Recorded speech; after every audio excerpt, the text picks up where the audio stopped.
Happy New Year. So, this year I was inspired to share with y'all a quick and easy way to dress a candle. With this, the beginning of the new year, you're probably going to want to do a lot of uncrossings um, to prepare for new things to come into your life. So, we're going to be dressing an uncrossing candle. And once again, this is just a really simple and easy way to dress a candle.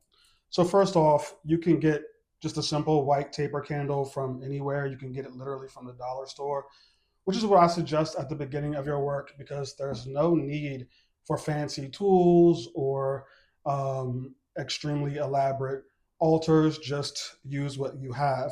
So once again, just start off with a regular white taper candle. Shouldn't cost you more than $1. I like to get a pack of 10 of them or so because I use them quite often.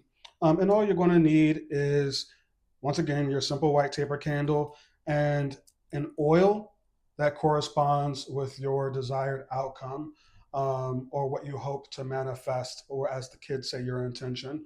I have two oils on the table. One is an uncrossing oil, which is a more complex recipe, which includes things like hyssop and angelica root and rue. And then I have another oil, which is just hyssop. Hyssop is such a powerful cleansing herb that really all you need is hyssop oil. And the way that you would just make the oil is to pack a base oil.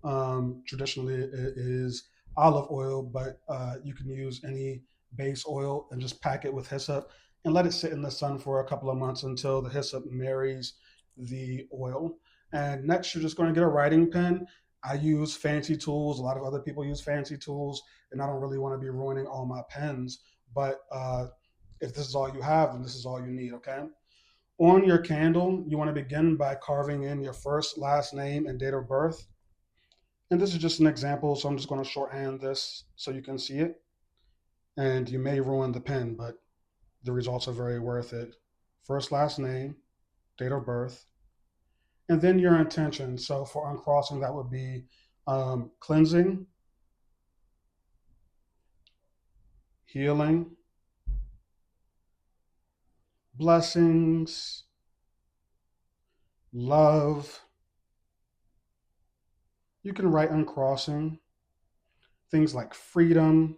And you want to rotate the candle and just try to get the words as spread out as possible. If you know symbols that are associated with spirituality, like the planetary symbol of the moon or the planetary symbol of Venus, you can use those things just for love and insight. I like to write things like, I call upon the spirit of my ancestors.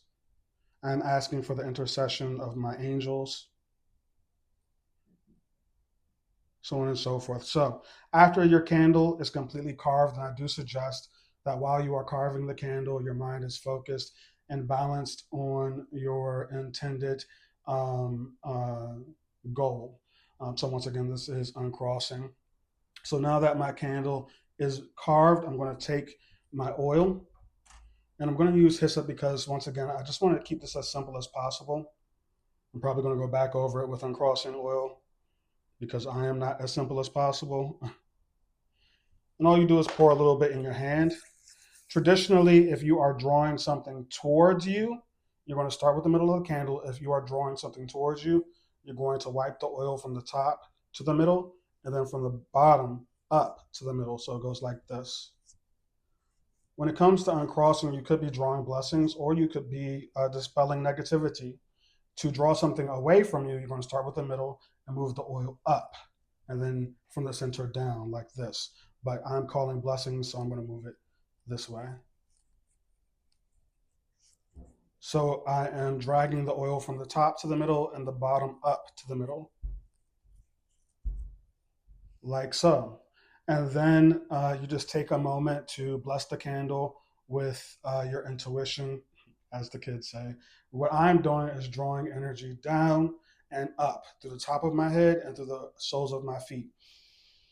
Taking a moment to be mindful of my breathing, focusing my intention, visualizing that energy as a white light that's coming down from above and a healing, natural energy from the earth coming up to the soles of my feet, mixing in the center of my chest, and then pouring out from the center of my chest through the palms of my hands and into the candle.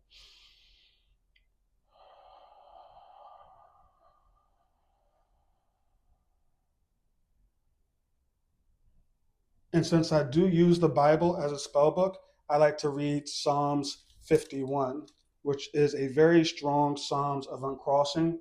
And I'm just going to try to read a little bit of it so that you get a sense of what I'm trying to do here. Now, once again, hyssop is an extremely strong cleansing herb, and it's mentioned in Psalms 51. So I'm going to start where hyssop is mentioned.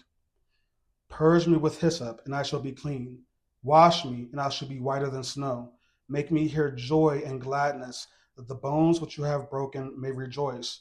Hide your face from my sins and blot out my iniquities. Create in me a clean heart, O God, and renew a steadfast spirit within me. Do not cast me away from your presence, and do not take your Holy Spirit from me.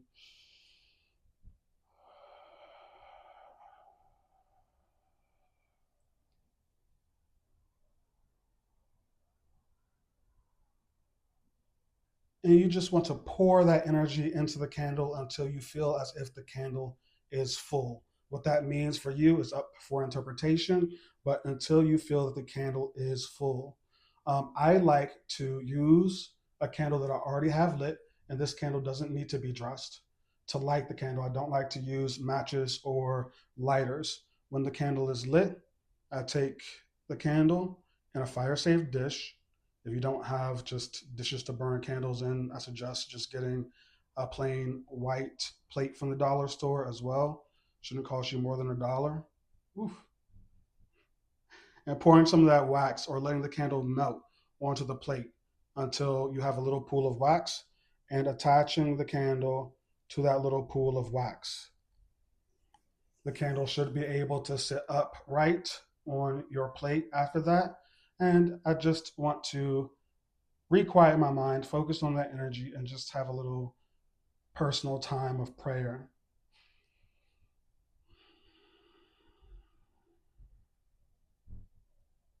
In this moment, and I do suggest reading Psalms 51 at least 3 times in a row.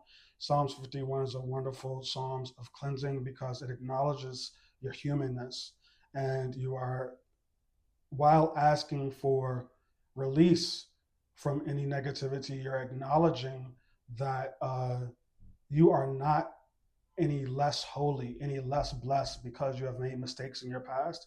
You're just human.